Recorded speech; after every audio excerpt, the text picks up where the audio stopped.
city of Chicago, known as a city with some of the strictest gun control laws in the nation, yet home to the area with some of the highest homicide rates stemming from firearms, is now asking for United Nations armed soldiers to patrol city streets.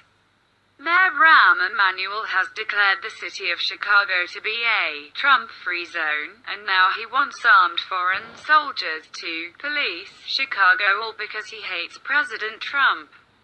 I want you to think this through slowly and carefully. Fully armed soldiers from half the globe away, with no loyalty to America or Americans, with no concept of our laws or our Constitution, are being asked to police Middle America, all because Emmanuel has refused federal aid to stop the bloodshed in the very city he was elected to lead, because he has chosen to put the black vote over and above the black people themselves.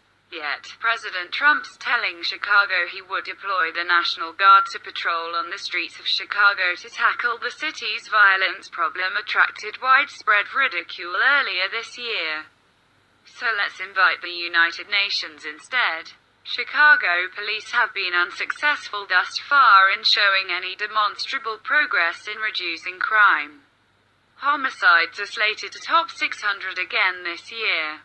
Rather than allowing the city to arm themselves to fight back against the violence that is slaughtering the good citizens of Chicago, caught in the crossfire are holding those that commit crimes justly accountable for their actions.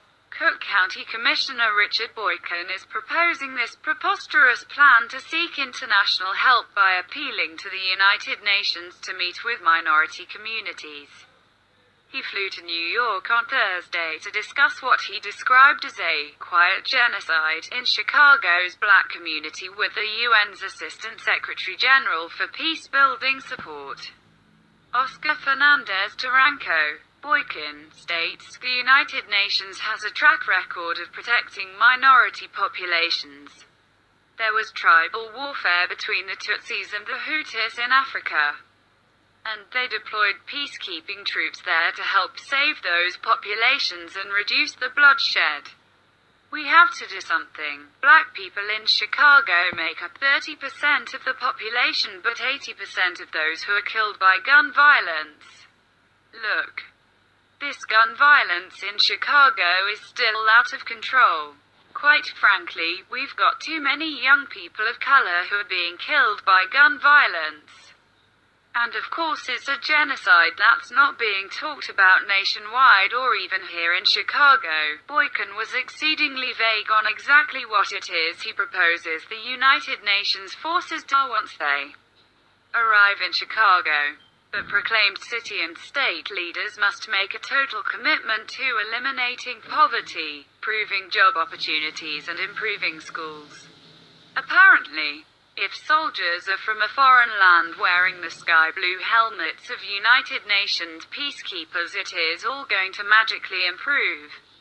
When asked directly just exactly how sending the National Guard is any different, Boykin responded with, the difference is, I'm not so sure that the National Guard is so used to peacekeeping and a peacekeeping role. The UN is trained in this.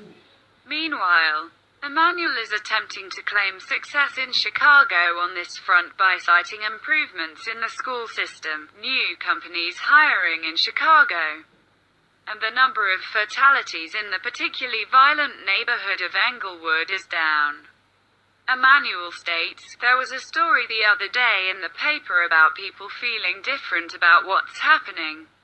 For all of us that know what Englewood has stood for before, it's different, and it's the residents saying it. Emmanuel is citing the statistics as they stand this week, touting it as a success that there have only been 624 homicides in Chicago thus far, as compared to 734 as of this time last year. This is a 15% reduction. However, carjackings have been rampant throughout the city, with surging numbers over 2016.